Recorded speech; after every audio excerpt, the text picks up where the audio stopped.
आज गोदाम्बा उत्सव का 15वां दिन है। आज गोदाम्बा जी अंतिम आलवार जो है वो परकाल स्वामी है, उन परकाल स्वामी को जगा रही है। ये जो परकाल स्वामी है यह द्वापर में प्रेम मंजरी सखी के रूप में भगवत कैंकर्य के उपस्थित हुई। और ये प्रेम मंजरी जो सखी है इनकी एक विशेषता है, ये भगवान का यश गान करने में बड़ी चतुर है, बहुत निपुण है। सुंदर सुंदर पद्यों से भगवान के यश का गान करती है। तो आज गोदाम्बा जी इन्हीं प्रेम मंजरी सखी को जगा रही हैं जो कि हमारे परकाल स्वामी हैं। तो ऐसी मान्यता है कि भगवान के जो आयुध हैं उनमें ये सारंग जो है उसके अंश अवतार है। तो ऐसी कथा आती है कि एक चोल राज्य है, उसका एक जनपद है तिरुमंगई। उस तिरुमंगई जनपद के एक ग्राम में इनका जन्म हुआ। तमिल में एक जाति होती है कल्लार जाति। तो यह जो कल्लार जाति है यह युद्ध कला में अत्यंत निपुण होती है। इनका काम इस कल्लार जाति का कि जंगल में आक्रमण करना और कोई यात्री यदि वहां से निकल रहा हो, धनाढ्य हो तो उसको लूट लेना। इस तरह लुंठन की जो प्रवृत्ति है उसके द्वारा इनकी जीविका का निर्वहन होता है। तो हमारे जो ये परकाल स्वामी हैं ये उसी कल्लार जाति में जन्म लिए। इनके बचपन का नाम नील था। तो जैसे कि ये कल्लार जाति होती है, शिकारी होती है और युद्ध कला में निपुण होती है, तो चोल राजा ने इनको, इनके जो पिता हैं उनको अपनी सेना में सैनिक बनाकर रखा और ये सैनिक के रूप में चोल राज्य की सेना में सम्मिलित हुए। जब इनका जन्म हुआ तो इनके पिता ने इनका नाम नील रखा। कालांतर में इनके पिता के मृत्यु के पश्चात नील चोल राजा की सेना में सम्मिलित हुए और इनकी युद्ध कला, इनके कौशल को देख करके चोल नरेश ने इनको अपनी सेना का सेनापति बना दिया। तो इनका जो गुण था, युद्ध कला में अत्यंत निपुण थे। तो जब भी राज्य के ऊपर कोई आपदा विपदा आती तो राजा अपने इन्हीं नील को भेज देते और ये हर बार विजयी होकर के लौटते। तो राजा ने सोचा कि अत्यंत कुशल हैं, अत्यंत निपुण हैं और इनको कुछ पुरस्कार देना चाहिए। तो वो उन्होंने इनको तिरुमंगई जनपद का राजा बना दिया। और जब ये वहां के राजा बन गए, राजकाज संभालने लगे, तो उसी तिरुमंगई जनपद के पास एक तिरुवेलकुलम करके एक गांव था। वहां एक श्री वैष्णव रहते थे जो वैद्यकीय का कार्य किया करते थे, वैद्य थे। उनके एक कन्या थी कुमुदवल्ली। उसके रूप और सौंदर्य की गाथा सर्वत्र फैली हुई थी। कई राजाओं ने उस राज्य वैद्य के पास विवाह का प्रस्ताव भेजा, लेकिन कुमुदवल्ली ने सभी को इनकार कर दिया, मना कर दिया। तिरुमंगई जनपद के जो ये राजा है हमारे नील, इन्होंने भी उसके रूप और सौंदर्य की गाथा को सुना तो उन्होंने भी कुमुदवल्ली के पास अपना एक दूत भेजा, विवाह का प्रस्ताव भेजा। कुमुदवल्ली ने उनके इस प्रस्ताव को 2 शर्तों के साथ स्वीकार किया। उन्होंने शर्त रखी कि पहली शर्त ये थी कि नील को सबसे पहले पंच संस्कार युक्त वैष्णवता प्राप्त करनी होगी, दीक्षा प्राप्त करनी होगी। ये मेरी पहली शर्त है। वो वैष्णव जब बनेंगे, क्योंकि मेरे पिता स्वयं वैष्णव हैं और मैं स्वयं वैष्णवी हूँ, इसलिए मुझे भी मैं उसी से विवाह करूंगी जो श्री वैष्णव हो। तो मेरी पहली शर्त यही है कि उनको वैष्णवता की दीक्षा लेनी होगी। दूसरी शर्त उन्होंने रखी कि मैं तभी विवाह करूंगी जब वो प्रतिदिन 1008 श्री वैष्णवों को भोजन कराएंगे, उनका सत्कार करेंगे और उनको जो है दक्षिणा देकर के विदा करेंगे। यदि ये दोनों शर्त स्वीकार हो तो मैं विवाह के लिए तत्पर हूं।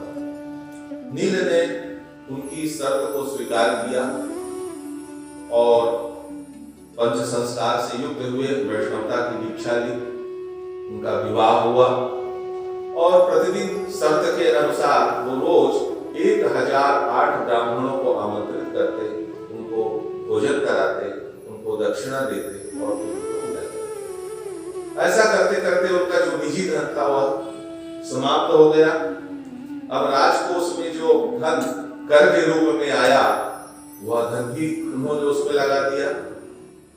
धीरे धीरे बात चोल राजा के पास पहुंची कि इन्होंने तो अपना निजी धन भी व्यय कर दिया और जो राजकोष का धन है कर के रूप में जो प्राप्त हुआ वह भी व्यय कर दिया। राजा ने कहा कि यह तो गलत हुआ, यह तो अपराध है। तो उसने एक टुकड़ी भेजी उनको उनसे युद्ध करने के लिए। नील ने उन सबको पराजित कर दिया। फिर चतुरंगनी सेना गई, वह भी पराजित हो गई। राजा ने आसपास जो मित्र राज्य थे उनसे भी सेना मंगाई और स्वयं राजा गए, उसके बाद भी वो स्वयं पराजित हो गए। राजा को लगा कि क्या बात है, कई बार प्रयास किया गया लेकिन इन पर विजय प्राप्त नहीं हुई। उन्होंने अपने मंत्री को बुलाया और कहा कि आखिर आप पता लगाइए कि ये इनको हम पराजित क्यों नहीं कर पा रहे हैं, हम इनको बंदी क्यों नहीं बना पा रहे हैं। मंत्री चतुर था, उसने कहा कि देखिए चाणक्य का एक श्लोक है, उत्तमम प्राणिपातेन सूरम भेदेन योजयेत् नीच अल्प प्रदानेन संसक्ति पराक्रमेण। तो ये उत्तम कुल के हैं। उत्तम कोई व्यक्ति है तो उसको प्रणिपात करो, उसका आदर सत्कार करो, उसके द्वारा उसको जीता जा सकता है, उसके द्वारा उसको अपने बस में किया जा सकता है विनम्रता के द्वारा।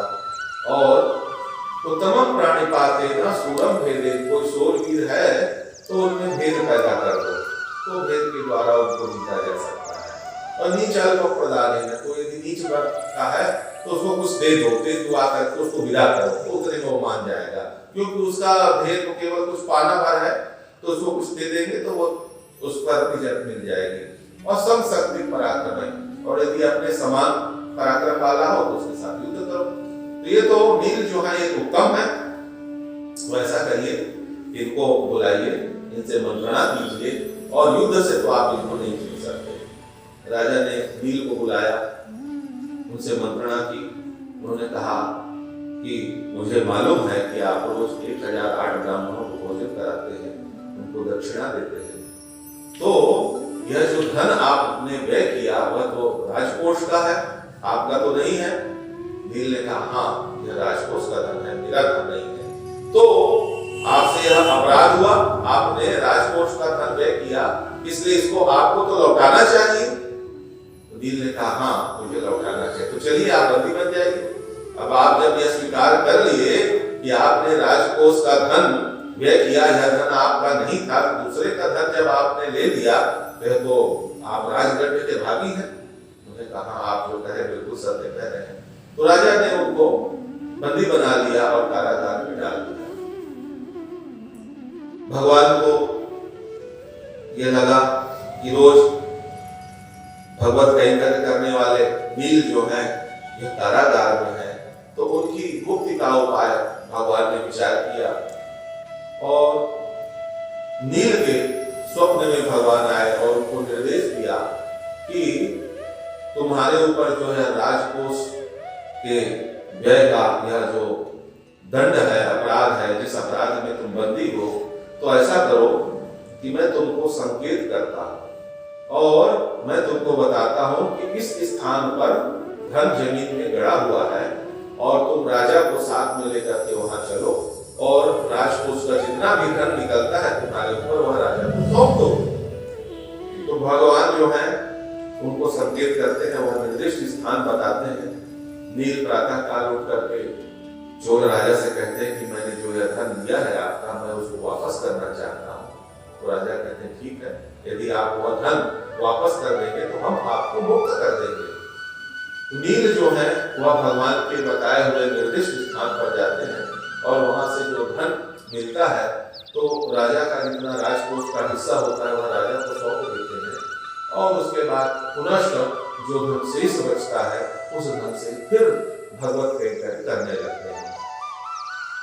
धीरे धीरे वह धन भी समाप्त हो जाता है। अब उनके पास फिर समस्या खड़ी होती है कि धन कहाँ से आए। तो चूंकि वो कल्लार जाति के थे तो उनकी जाति पेशा जो है लूटपाट करना, तो वो शहर से फिर जो है जंगल की ओर चले जाते हैं और जंगल में जाकर के जो भी यात्री आते हैं उनको लूट लेते हैं और लूट करके जो धन मिलता है उससे फिर भगवत कैंकर्य करते हैं।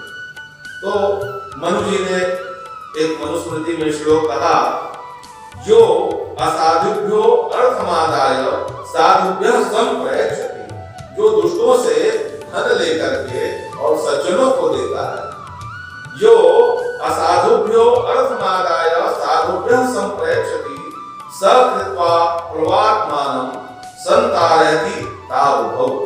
तो वह दुष्टों से धन लेकर के जब सज्जनों को दे देता है तो वह उस नौका के समान होता है जो दोनों को तार देता है। जिस दुष्ट से लिया तो उसका भी कल्याण हुआ, जाने अनजाने सन्मार्ग में सत्कर्म में उसका धन लगा, और जो जरूरतमंद है जो सज्जन है उसको मिला तो उसका भी कल्याण हुआ। तो ऐसा व्यक्ति जो है वह नाव की तरह है और दोनों को तार देने वाला है।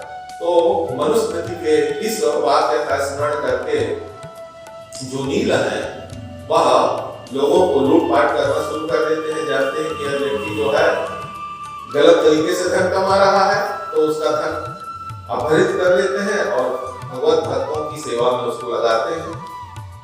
भगवान को फिर विचार आता है कि यह भगवत कैंकर्य तो कर रहा है लेकिन इसका मार्ग गलत है, इसको सन्मार्ग में लाना चाहिए। तो भगवान लक्ष्मी जी के साथ एक वर वधू के रूप में वहां से निकलते हैं। तो उस नील के जो है अनुचर हैं और वह स्वयं है, उसको खबर मिलती है कि एक वर वधू आभूषणों से सुसज्जित होकर के और एक जो वर है उसके पास बहुत सारा धन है, तो दोनों इसी मार्ग से आ रहे हैं। तो योजना बनाते हैं और उसके अनुचर जो है वह सारा धन लूट लेते हैं भगवान से और लक्ष्मी जी से। तो जो ये नील है लक्ष्मी जी से कहते हैं कि सारा जो भी आभूषण वगैरह है आप हमको दे दीजिए। तो भगवान संकेत करते हैं, लक्ष्मी जी सारा धन दे देती है। फिर भी लक्ष्मी जी पैर में बिछिया पहने रहती है तो उसको रख लेती कि ये तो सौभाग्य का चिन्ह है। तो नील कहते हैं इसको भी निकालिए, इससे भी तो मैं जो श्री वैष्णव हैं उनके भोजन के लिए इससे तो पत्थर आ ही जाएगा, तो इसको भी निकाल करके रखिए। लक्ष्मी जी प्रयास करती है, भगवान की लीला है, लक्ष्मी जी प्रयास करती है, वो बिछिया नहीं निकलती है। तो जो ये परकाल स्वामी है नील है वह भी प्रयास करते हैं, नहीं निकलती, तो अपने मुंह से उसको निकालने का प्रयास करते हैं। लक्ष्मी जी के चरणों को अपने मुंह में भर देते हैं और दांतों से उसको खींचने का प्रयास करते हैं। फिर भगवत कृपा होती है, वो निकल जाती है। हमारी लक्ष्मी जी तो आदि आचार्य हैं, तो जब जीव भगवान की शरण में आ गया, आचार्य की शरण में आ गया, उसका कल्याण तो होना ही है। उसके पश्चात बहुत सारा धन एक गठरी में इकट्ठा करता है और बांध के जब उठाने लगता है तो वह गठरी उससे उठती ही नहीं है। बार बार प्रयास करता है तो उसको क्रोध आ जाता है और भगवान से पूछता है कि आप क्या कोई मांत्रिक हैं? आपने इसमें क्या माया की, कैसा मंत्र जाल किया इसमें कि यह गठरी जो है उठ ही नहीं रही है? भगवान कहते हैं हाँ मैं मांत्रिक हूँ, आओ मैं वह मंत्र तुम्हें बताता हूँ। और भगवान उसके कान में अष्टाक्षर मंत्र का उपदेश करते हैं और उसको नील को आत्मस्वरूप का ज्ञान होता है। उसके पश्चात ये जो नील है हमारे परकाल स्वामी हैं, यह भगवत कैंकर्य की ओर प्रवृत्त होते हैं, श्री रंगम में आ जाते हैं और भगवान की सेवा करते हैं। आज भी श्री रंगम में जो भगवान की चार दीवारी बनी हुई है वह परकाल स्वामी के द्वारा ही बनाई गई है और वह निरंतर भगवत कैंकर में रत रहते हैं। तो भगवत कृपा से ये जो परकाल स्वामी है, जैसा हमारे यहाँ कहा गया है, किसी भी प्रकार की कोई जाति, वर्ण, आयु, गुण, किसी की भी आवश्यकता नहीं, केवल आप भगवान की शरणागति में है। जैसे कि कहा गया, व्यासस्याचरणं ध्रुवस्य च वयः विद्या गजेन्द्रस्य का पूज्यायाति गुणाम रूपमधिकं किं तत्सुधामोहनम्। वो वर्षः विदुरस्य यादवपते रुद्रस्य किं भूषणम् भक्त्या तुष्यति केवलं न च भयेत् भक्ति प्रियो मानव।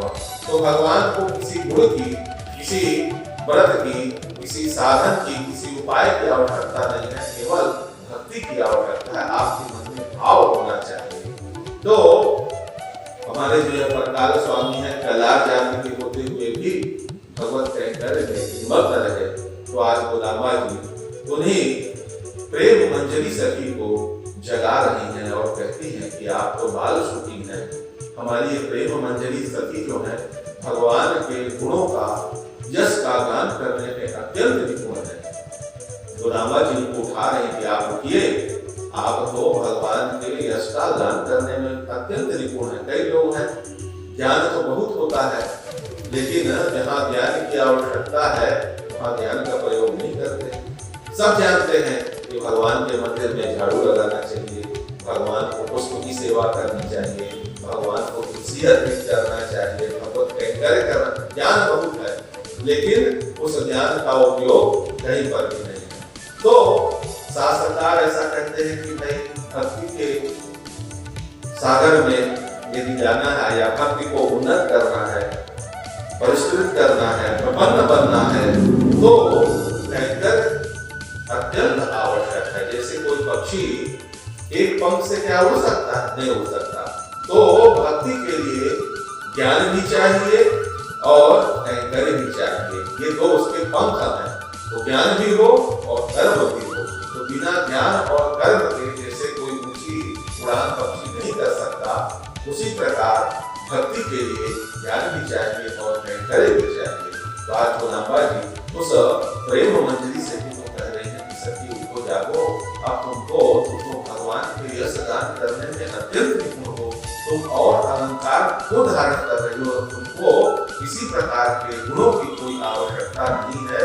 अब तुम चलो भगवान के यश का गान करो और हम सब सखियां तुम्हारे द्वार पर खड़ी हैं। तो आज गोदामा जी सभी आलवारों को यथाक्रम से जगाया है। अब कल गोदामा जी भगवान के द्वार पर पहुंच जाएंगी और कल द्वार पालों को जगाएंगी। बोलिए श्री गोदान